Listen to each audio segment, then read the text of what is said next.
ಪ್ರಕೃತಿ ದೇವರ ಕೊಡುಗೆ. ಗಾಳಿ, ನೀರು, ಭೂಮಿ, ಕಾಡು ಇವೆಲ್ಲವೂ ಮಾನವನ ಜೀವಾಳ. ಇಂದು ಮಾನವ ತನ್ನ ಸ್ವಾರ್ಥಕ್ಕಾಗಿ ಇವೆಲ್ಲವನ್ನ ನಾಶ ಮಾಡುತ್ತಿದ್ದಾನೆ. ಆದ್ದರಿಂದ ಈ ಪರಿಣಾಮ ದೇವಲೋಕಕ್ಕೂ ಹೋಗಿ ತಲುಪಿದೆ. ಜಲದೇವತೆ, ನಿನ್ನ ಮುಖದಲ್ಲಿ ಶಾಂತಿಯೇ ಕಾಣಿಸುತ್ತಿಲ್ಲವೆಲ್ಲ. ನೀನು ಸಾಮಾನ್ಯವಾಗಿ ತಂಪು ಭಾವನ ಜೀವನದ ಸಂಖ್ಯೆ. ಇಂದು ಏಕೆ ಇಷ್ಟೊಂದು ಭಾರ? ಇಂದ್ರದೇವ, ನಾನು ತಂಪಾಗಿರುವುದೇನು ನಿಜ, ಆದರೆ ಇಂದು ನನ್ನ ಒಡಲೆ ಒತ್ತಿ ಉರಿತಿದೆ. ನನ್ನ ನೀರು ನೀರಾಗಿ ಉಳಿದಿಲ್ಲ, ಅದು ವಿಷವಾಗಿದೆ. ವಿಷವನ್ನೇನು ಮಾಡುತ್ತಾರೆ ಈ ಜನರು? ಕಾರ್ಖಾನೆಯ ತ್ಯಾಜ್ಯಗಳು, ರಾಸಾಯನಿಕಗಳು, ಪ್ಲಾಸ್ಟಿಕ್ಗಳು ಎಲ್ಲ ನನ್ನ ಒಡಲಲ್ಲೇ ಬಿದ್ದಿವೆ. ನನ್ನೊಳಗಿನ ಮೀನುಗಳು ಈಜಲಾಡದೆ ನರಳಾಡುತ್ತಿದೆ ದೇವ. ಭೂಲೋಕದಲ್ಲಿ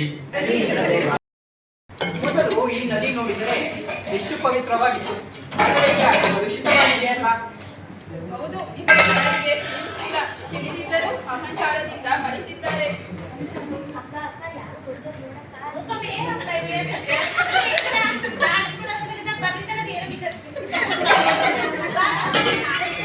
ಅಮ್ಮ ನಿಲ್ಲಿಸಿ, ಇಂತಹ ನದಿಗೆ ಕಲುಷಿತ ಮಾಡ್ತಾ ಇದ್ದೀರಲ್ಲ ಕಸ ಹಾಕಿ.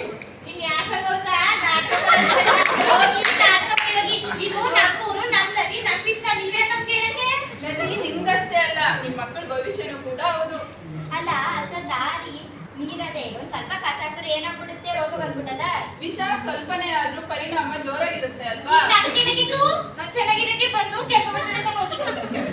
ಇದೇ ನೀರಿಗೆ ಕಸ ಹಾಕ್ತೀರಾ ಹಾಗೂ ಇದೇ ನೀರನ್ನ ಕುಡಿತೀರಾ ನೀವು?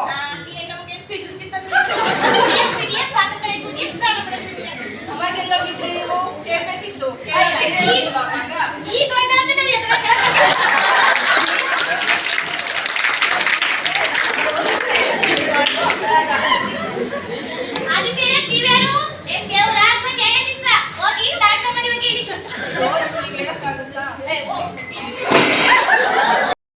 ಪರಿಸರ ಪ್ರೇಮಿಗಳು, ನಿಮ್ಮ ಕಾರ್ಖಾನೆಯ ನೀರು ನದಿಗೆ ತೆರಳಿ ನದಿ ಕಲುಷಿತವಾಗುತ್ತಿದೆ, ಅದನ್ನ ನಿಲ್ಲಿಸಬೇಕು.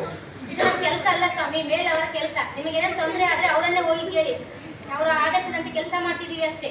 ಆದೇಶ ಏನೋ ಮನುಷ್ಯರಿಂದಲೇ ಬರುತ್ತದೆ, ಆದ್ರೆ ಇದರಿಂದ ಪರಿಸರ ನಾಶವಾಗುತ್ತೆ. ಇದರಿಂದ ನಮಗೂ ತೊಂದರೆ ಆಗ್ತಿದೆ. ಕೆಲಸ ಬೇಕನ್ನೋ ಕಾರಣಕ್ಕೆ ಮೌನವಾಗಿದ್ದೀವಿ. ನಮಸ್ತೆ ಮೇಡಮ್. ಯಾರು ನೀವೆಲ್ಲ ಇಲ್ಲೇನ್ ಮಾಡ್ತಾ ಇದ್ದೀರಾ? ನಾವು ಪರಿಸರ ಪ್ರೇಮಿಗಳು. ಅದನ್ನೆಲ್ಲ ಹೇಳಕ್ಕೆ ನೀವ್ಯಾರು? ಅಷ್ಟಕ್ಕೂ ನೀವೆಲ್ಲ ಯಾರು ಒಳಗಡೆ ಬಿಟ್ಟಿದ್ದು? ನಮ್ ಕೆಲಸಗಾರರ ಜೊತೆ ನಿಮ್ದೇನ್ ಮಾತು? ಅವರಿಗೂ ಕೂಡ ಇದ್ರ ಪರಿಣಾಮನ ತಿಳಿಸ್ತಾ ಇದ್ದೀವಿ. ನೀವ್ ಹಿಂಗೆ ಏಳಕ್ಕೆ ಅಂತ ಒಳಗಡೆ ಬಂದು ಕೆಲ್ಸದ ವಾತಾವರಣ ಹಾಳು ಮಾಡ್ಬೇಡಿ, ಸುಮ್ಮನೆ ಹೊರಡಿ. ನೀವು ನಿಮ್ಮ ಕಾರ್ಖಾನೆಗೆ ಶುದ್ಧೀಕರಣ ಘಟಕವನ್ನು ಹಾಕಿಸಿ, ಇದರಿಂದ ಪರಿಸರ ಮಾಲಿನ್ಯವಾಗುವುದು ತಪ್ಪುತ್ತದೆ. ಶುದ್ಧೀಕರಣ ಘಟಕ ಹಾಕ್ಸೋದು ಬಿಡೋದು ನನಗ್ ಬಿಟ್ಟಿದ್ದು. ಈ ಭೂಮಿ ನಮ್ದು, ಸರ್ಕಾರಕ್ಕೆ ತೆರಿಗೆ ಕಟ್ತಿದ್ದೀವಿ, ಕಾನೂನಿಂದ ಪತ್ರ ಇದೆ, ಅದರಿಂದ ಇದು ನನ್ನಿಷ್ಟ. ತೆರಿಗೆಯನ್ನು ಸರ್ಕಾರ ಕಟ್ತೀರಾ, ಆದ್ರೆ ಪರಿಸರ ಹಾಳಾಗುತ್ತೆ. ಶುದ್ಧೀಕರಣ ಘಟಕ ಹಾಕ್ಸೋದಕ್ಕೆ ತುಂಬಾ ಖರ್ಚಾಗುತ್ತೆ, ಅದನ್ನೇ ನೀವು ಕೊಡ್ತೀರಾ? ಲಾಭ ನನಗೆ ಕಡಿಮೆ ಆಗುತ್ತೆ, ನಾನ್ ಯಾಕೆ ನಷ್ಟ ಮಾಡ್ಕೊಳ್ಳಿ? ಲಾಭಕ್ಕಿಂತ ಜೀವ ದೊಡ್ಡದು. ನಾವು ಮನುಷ್ಯರು ಒಬ್ಬರಿಗೊಬ್ಬರು ಸಹಾಯದಿಂದಿರಬೇಕು. ಜೀವ ಇವತ್ತು ಲಾಭ ಇಲ್ಲ ಅಂದ್ರೆ ನಾಳೆ ಕಾರ್ಖಾನೆ ಮುಚ್ಚಬೇಕಾಗುತ್ತೆ. ಇಷ್ಟೆಲ್ಲ ಬಂಡವಾಳ ಹಾಕಿ ನಾನ್ ನಷ್ಟ ಅನುಭವಿಸಕ್ಕಾಗಲ್ಲ. ಇದೆಲ್ಲ ನಿಮ್ಗೆ ಬೇಡದೇ ಇರೋ ವಿಷಯ. ನೋಡಿ, ಇನ್ನೊಂದ್ಸಲ ಯೋಚನೆ ಮಾಡಿ. ನಿಮ್ಗೆ ಒಂದ್ಸಲ ಹೇಳಿದ್ರೆ ಅರ್ಥ ಆಗಲ್ವಾ? ನೀವ್ ಹೇಳ್ದಾಗೆಲ್ಲ ನಾನ್ ಕೇಳಕ್ಕಾಗಲ್ಲ. ನೀವಾಗಿದ್ ನೀವೇ ಹೋಗ್ತೀರಾ, ಇಲ್ಲ ಸೆಕ್ಯೂರಿಟಿ ಕರೆದು ಆಚೆ ಹಾಕಿಸ್ಲೋ? ನಿಮ್ಗೆ ಹೇಳೋ ರೀತಿಯಲ್ಲಿ ಹೇಳ್ತೀವಿ. ನನ್ನ ಮನಸ್ಸಿಗೆ ಬೇಸರ ತಂದಿದೆ. ವಾಯು ಮಾಲಿನ್ಯ ಹೆಚ್ಚಾಗುತ್ತಿದೆ. ನನ್ನ ಸ್ಥಿತಿಯು ದುಃಖಕರವಾಗಿದೆ. ಮಾನವರು ತಮ್ಮ ಸ್ವಾರ್ಥಕ್ಕಾಗಿ ಮರಗಳನ್ನು ಗಿಡಗಳನ್ನು ಕಡಿಯುತ್ತಿದ್ದಾರೆ, ನಗರಗಳನ್ನು ನಿರ್ಮಿಸುತ್ತಿದ್ದಾರೆ. ಮರಗಳು ನನ್ನ ಸ್ನೇಹಿತರು, ಅವು ನನ್ನನ್ನು ಶುದ್ಧಗೊಳಿಸುತ್ತವೆ. ಮನುಕೃತಿಯೊಂದಿಗೆ ಸ್ನೇಹ ಮಾಡಿಕೊಂಡರೆ ಲೋಕ ಸದಾ ಸುಖವಾಗಿರುತ್ತದೆ. ಭೂಲೋಕಕ್ಕೆ ತೆರಳಿ ನಾವು ಅನೇಕ ಉಪದೇಶವನ್ನ ಮಾಡಿದೆವು, ಆದರೂ ಭೂಲೋಕದಲ್ಲಿ ಜಲಮಾಲಿನ್ಯ, ವಾಯು ಮಾಲಿನ್ಯ ಎಲ್ಲವೂ ಹೀಗೆ ಮುಂದುವರಿತಾ ಉಂಟಾಗುತ್ತಿದೆ. ಜನರು ಅನಾಗರಿಕರಂತೆ ವರ್ತಿಸುತ್ತಿದ್ದಾರೆ. ಪರಿಸರ ನಾಶದಿಂದ ಅವರ ಭವಿಷ್ಯಕ್ಕೆ ತೊಂದರೆಯಾಗುತ್ತದೆ ಎಂಬುದು ಅವರಿಗೆ ತಿಳಿಯುತ್ತಿಲ್ಲ.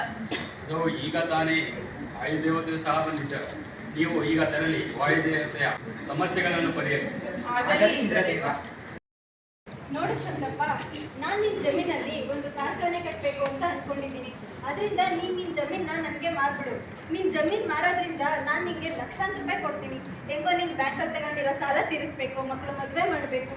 ಯೋಚನೆ ಮಾಡು, ನೀನ್ ನಿನ್ ಜಮೀನ್ ಮಾರೋದ್ರಿಂದ ನಿಂಗೆ ಕೈ ತುಂಬಾ ಹಣ ಸಿಗುತ್ತೆ. ನಿಮ್ಮ ಮಾತು ನಿಜ. ನನ್ನ ಸಾಲ ಕಡಿಮೆ ಆಗುತ್ತೆ, ಬೆಳೆ ಇಳುವರಿ ಕೂಡ ಕಡಿಮೆ ಆಗಿದೆ. ಏನ್ ಮಾಡ್ತಾ ಇದೀಯಾ? ಇದು ನಿನ್ ಪಿತ್ರಾರ್ಜಿತ ಆಸ್ತಿ. ಇದನ್ನೆಲ್ಲ ಮಾಡಿದ್ರೆ ನಿನ್ನ ಜಮೀನು ಹೋಗುತ್ತೆ. ಓ, ನೀವಿಬ್ರು ಇಲ್ಲಿಗೂ ಬಂದಿದ್ದೀರಾ? ಅವತ್ತು ನನ್ನ ಫ್ಯಾಕ್ಟ್ರಿ ಹತ್ರ ಬಂದು ಸಮಸ್ಯೆ ಮಾಡಿದ್ದು ನೀವೇ ಅಲ್ವಾ? ಇವತ್ತು ಈ ಭೂಮಿ ಕೊಂಡ್ಕೊಳ್ಳೋದನ್ನು ತಡೆಯಕ್ಕೆ ಬಂದಿದ್ದೀರಾ? ಹೌದು, ನೀವು ಈ ಭೂಮಿಯನ್ನ ಕೊಂಡ್ಕೊಳ್ಳೋದಕ್ಕೆ ನಾವು ಬಿಡೋದಿಲ್ಲ. ಇಲ್ಲಿ ಫ್ಯಾಕ್ಟರಿಯನ್ನ ಕಟ್ಸಿ ಇದರಿಂದ ಪರಿಸರ ಮಾಲಿನ್ಯ ಉಂಟು ಮಾಡ್ತೀರಾ.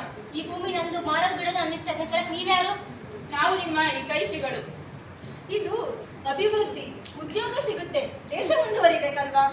ಅಭಿವೃದ್ಧಿ ಎಂದ ಮಾತ್ರಕ್ಕೆ ಪರಿಸರ ನಾಶ ಮಾಡೋದು ನಮ್ಮ ಮಕ್ಕಳ ಅಲ್ವಾ? ಏನಪ್ಪ ತಿಳಿಸ್ಲಿ ಸಾಲನ? ನಮಸ್ಕಾರ ಬರು, ಯಾರು ನೀವು? ನಾವು ಪರಿಸರ ಪ್ರೇಮಿಗಳು. ಮಾಲೀಕ ಏನ್ ಮಾಡ್ತಾ ಇದ್ದಾನೆ ಅಂತಂದ್ರೆ, ಒಂದು ಜಮೀನು, ಆ ಜಮೀನನ್ನ ಕೊಂಡ್ಕೊಂಡು ಅದರಲ್ಲಿ ಹೊಸ ಒಂದು ಕಾರ್ಖಾನೆಯನ್ನ ನಿರ್ಮಾಣ ಮಾಡೋದಕ್ಕೆ ಹೊಂಟಿದ್ದಾನೆ. ಅವನನ್ನ ನೀವು ಬಂಧಿಸ್ಬೇಕು. ಅವನಿಗೆ ದೂರು ನೀಡಲು ಬಂದಿದೆ. ಯಾಕೆ ದೂರು ಏನಾಯ್ತು? ಅವ್ರೇನ್ ಮಾಡಿದ್ದಾರೆ? ರೈತನ ಬಳಿ ಜಮೀನನ್ನ ಕೊಂಡಿಕೊಳ್ಳುತ್ತಿದ್ದಾನೆ.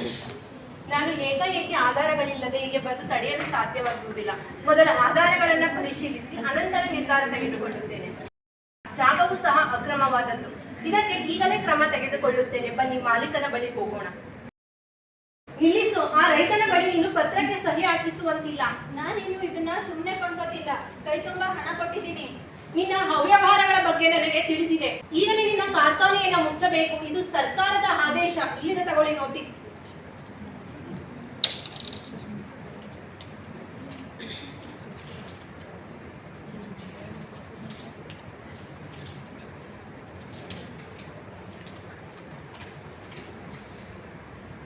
ಏನ್ ಮುಖ ನೋಡ್ತಿದ್ಯಾ? ಉಪ್ಪು ತಿಂದ ಮೇಲೆ ನೀರು ಕುಡಿಲೇಬೇಕು. ಮಾಡಿದುಂಡು ಮಾರಾಯ ಅಂತ ಹೇಳಿಲ್ವಾ? ಇದು ನೀನ್ ಇರೋ ಜಾಗ ಅಲ್ಲ, ನಡಿ. ಭೂಲೋಕದಲ್ಲಿ ಜನರು ಪರಿಸರ ನಾಶದ ಬಗ್ಗೆ ಎಚ್ಚೆತ್ತುಕೊಂಡಿದ್ದಾರೆ. ನದಿಗಳಿಗೆ ತ್ಯಾಜ್ಯ ಬಿಡುವುದನ್ನು ಹಾಗೂ ಮರಗಳನ್ನು ಕಡಿಯುವುದನ್ನು ನಿಲ್ಲಿಸಿ ಹೊಸ ಸಸ್ಯಗಳನ್ನು ನೆಡುತ್ತಿದ್ದಾರೆ. ವಾಹನ ಮಾಲಿನ್ಯವನ್ನು ಕೂಡ ಕಡಿಮೆ ಮಾಡುತ್ತಿದ್ದಾರೆ. ಇಂದ್ರದೇವ, ಇಂದು ನನ್ನ ನದಿಗಳು ಸ್ವಚ್ಛವಾಗಿ ಹರಿಯುತ್ತಿದೆ. ನನ್ನೊಳಗಿನ ಮೀನುಗಳು ಸಂತೋಷದಿಂದ ಈಜುತ್ತಿದೆ. ಮನುಷ್ಯರು ನೀರಿನ ಮಹತ್ವವನ್ನು ಅರಿತುಕೊಂಡಿದ್ದಾರೆ. ಮಕ್ಕಳು ನಿರ್ಮಲವಾದ ವಾಯುವನ್ನು ಉಸಿರಾಡುತ್ತಿದ್ದಾರೆ. ಪ್ರಕೃತಿ ಪುನಃ ಹಸಿರಾಗುತ್ತಿದೆ. ಪ್ರಕೃತಿಯನ್ನು ಕಾಪಾಡುವುದು ಇವರ ಹೊಣೆ. ನಾವು ದಾರಿ ತೋರಿಸಿಕೊಡುತ್ತೇವೆ. ಮುಂದುವರಿದು ಅವರ ಕರ್ತವ್ಯ. ಇಂದ್ರದೇವ, ಭೂಲೋಕದ ರಕ್ಷಣೆಗೆ ನಾವು ಯಾವಾಗಲೂ ಸಿದ್ಧರಿದ್ದೇವೆ. ಪ್ರಕೃತಿ ನಮ್ಮೆಲ್ಲರ ತಾಯಿ, ಅದನ್ನ ಕಾಪಾಡುವುದು ನಮ್ಮೆಲ್ಲರ ಧರ್ಮ. ಪ್ರಕೃತಿಯೊಂದಿಗೆ ಸ್ನೇಹ ಮಾಡಿಕೊಂಡರೆ ಲೋಕ ಸದಾ ಸುಖವಾಗಿರುತ್ತದೆ. ಪ್ರತಿಯೊಬ್ಬರೂ ಸಹ ಪ್ರಕೃತಿಯ ಸಂರಕ್ಷಣೆಗೆ ಒಂದೇ ಒಂದು ಕಾರ್ಯ ಮಾಡಿದರೂ ಅದು ಭೂಮಿಯ ದೊಡ್ಡ ಬದಲಾವಣೆಯನ್ನ ಕಾಣುತ್ತದೆ. ಪ್ರಕೃತಿಯ ಜೊತೆಗೆ ಇರುವ ಸ್ನೇಹ, ಅದೇ ನಿಜವಾದ ಅಭಿವೃದ್ಧಿ.